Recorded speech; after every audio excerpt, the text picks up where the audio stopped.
Good morning to all.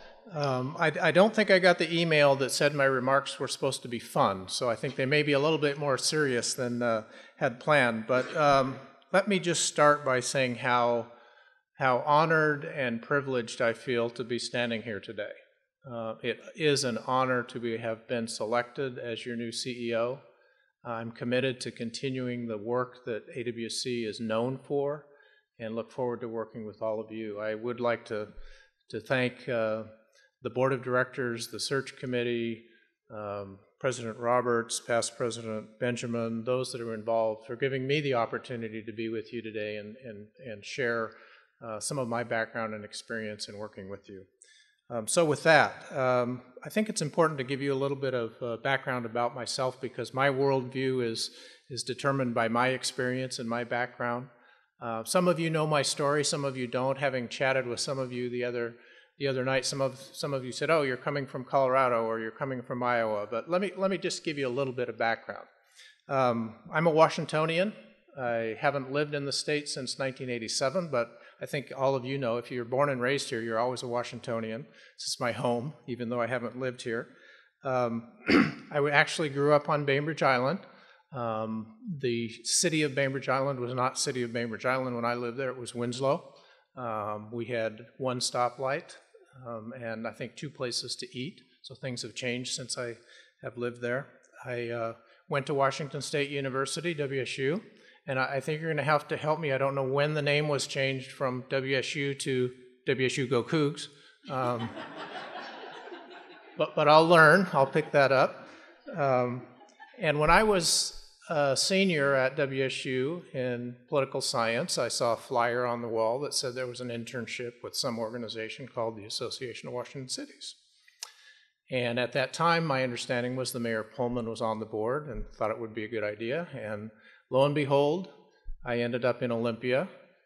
We were in a small storefront with three of us during the session. The office was in Seattle.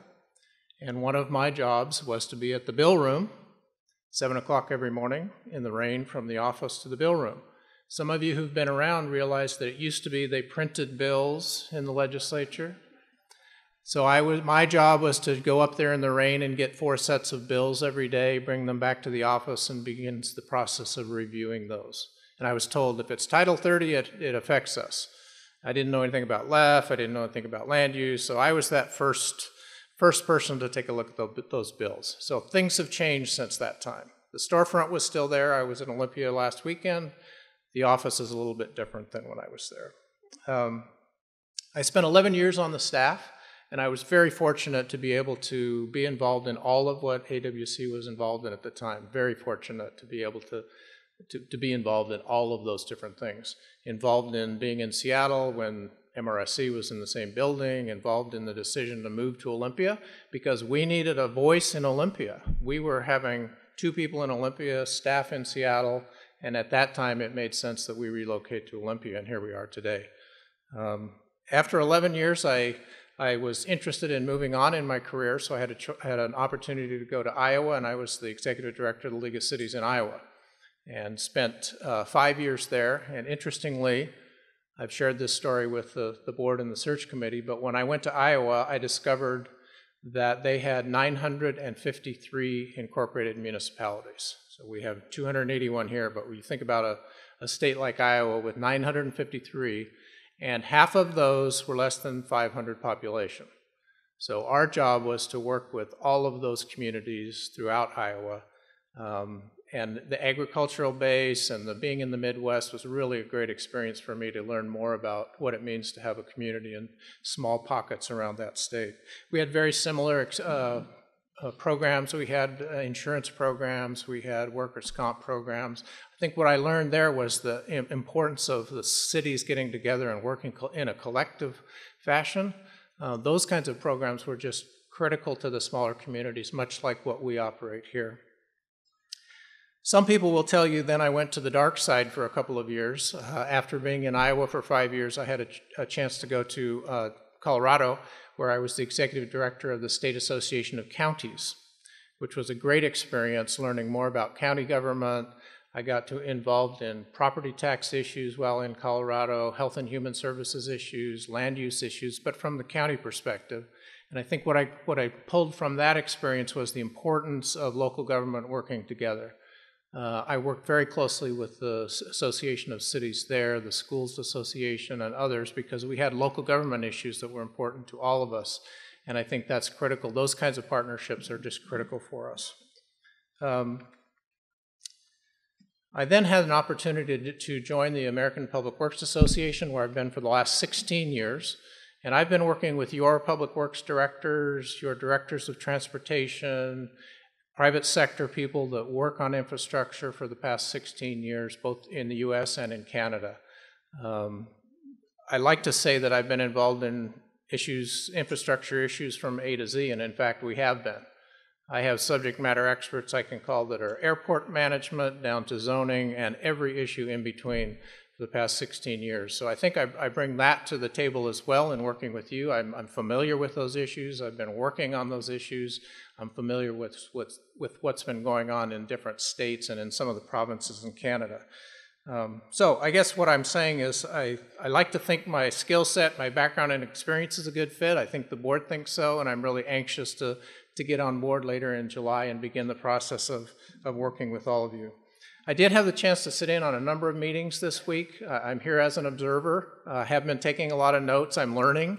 I did my due diligence before I put my name in for this job and before I accepted it. I tried to find something negative about AWC, and I couldn't find it.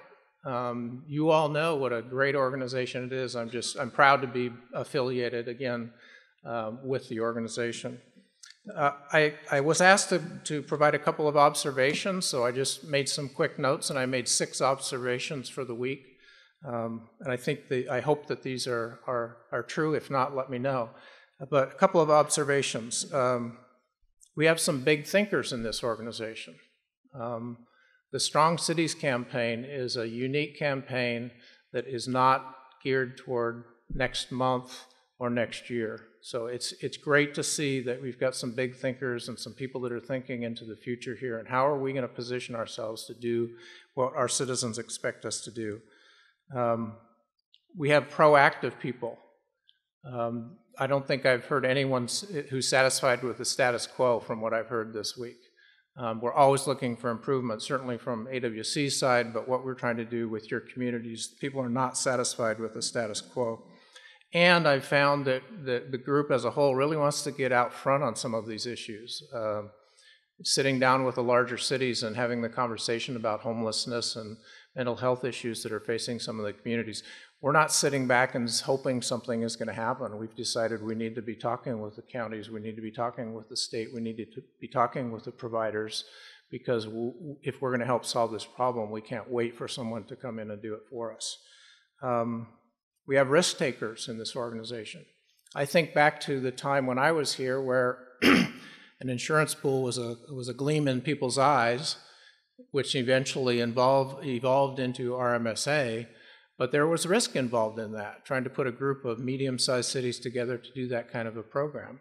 But people took risks, and look at what we have today.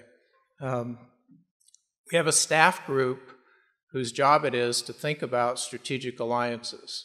Not a lot of organizations put kinds of resources into that.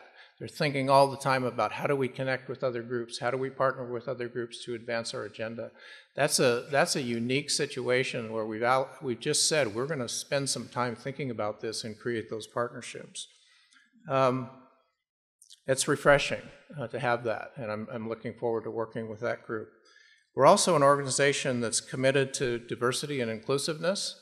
I've observed that we're walking the walk. We're taking that very seriously, and I have to say the students that were up here the other day, I'm glad I'm not that age, because I don't want to be in that shark pool with those folks, because they would take care of me. But the commitment to young people, the kinds of things that we're doing with young people is just terrific. And I was thinking we had 4 or 5 winners the other day, but we had 62 applicants for that. So you think of that number of people each year who are being exposed to municipal government, city government, leadership. That's just something that I think is just going to be critical that we continue to grow and reach out. We're collaborative. I'm very impressed with the conversations I observed at the board meeting and with the committees. The board is genuinely interested in the input of the membership. Groups are looking at different issues on advocacy.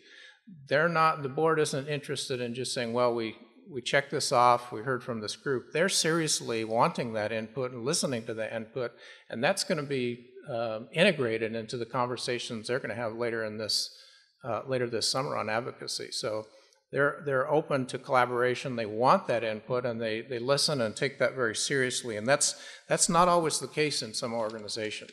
This is not a top-down organization. So those of you who want to provide that input realize the board's ears are open, my ears are open, and I'm sure the staff's ears are open. I guess my last one is that we're frustrated. I've heard that this week. I've been in Washington for 16 years, so I know what frustration is about. There are people in Washington now that I've observed the last few years who've been there for a long time, and they're deciding to go and do something else. Members of Congress are, there are people who are working in agencies, people that work on the Hill, people who work in associations. They're to the point where, you know, how long can you beat your head against a brick wall and feel like you're making any accomplishments? I feel like we've made some accomplishments, but part of the reason I'm interested in working with you all is I think there's some very tangible progress that we can make at the state and local level where you see results, and I'm sure that's why you're in office, why you are. I've heard that we don't have the resources. We want to do all sorts of good things. We don't have the resources. We need some more tools, and our voice isn't being heard.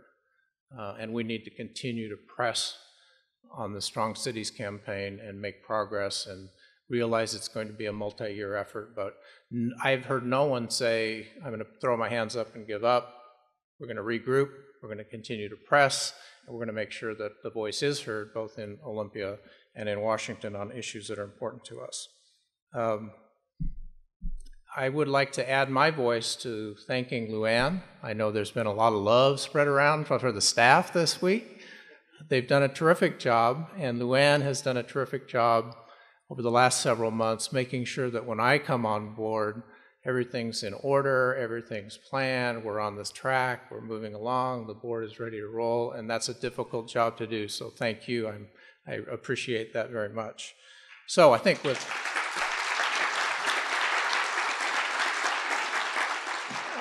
I will also pledge to you that I listen probably more than I talk. I think I reflect Paul's comment the other day that servant leadership is part of what I'm about, and I'm very interested in learning about your communities, what's going on in your cities, what are your challenges, and how can we help you address those. So feel free to email me, call me, stop by the office anytime after July 23rd.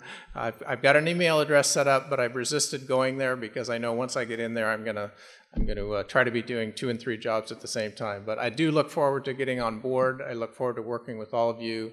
And thank you for giving me a few minutes this morning.